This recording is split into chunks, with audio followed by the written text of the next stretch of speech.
কেড়ে নেওয়া খাবার 100 পর কিন্তু এই খাবার কিন্তু খাচ্ছে, যেমনটি দেখতে পাচ্ছি।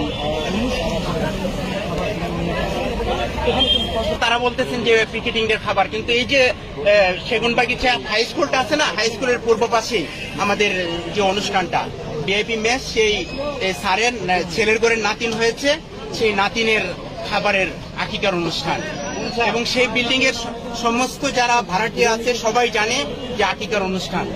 আমি পুলিশ ভাইদেরকে বলছি, আচ্ছা খাবার ছিল 181 প্যাকেট। ওই যে পুলিশ ভাইয়েরা কোন খাবার খাবার কোন খাচ্ছে এগুলো নাকি?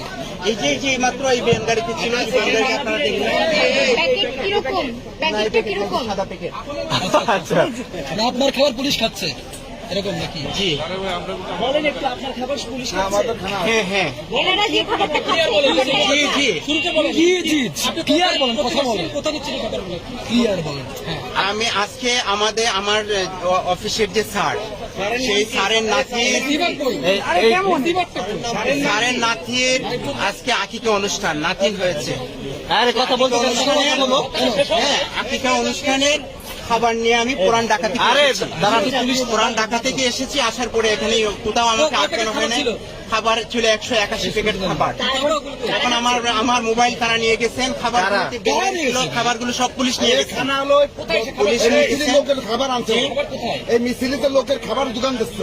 স্যার মিছিলের কি না সেটা তো আমার মালিককে ফোন দিলে জানতে পারতেন। আমার মালিকের নাম ইসরাফিল সাহেব।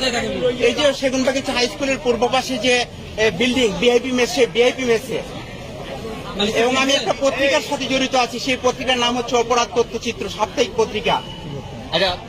আমার কার্ডটাও পুলিশ নিয়ে গেছেন। খাবারগুলো তো এখন বেনগাড়ি থেকে পুলিশ ভাইয়েরা নিয়ে গেছেন। পুলিশ খেয়ে ফেলছে, এখন খেয়ে ফেলছি কিনা আমাকে নিয়ে তো মানে টানা হেঁচড়া শুরু হয়েছে। আমার মোবাইল তো নিয়ে গেছেন। আপনার স্যার কি করে?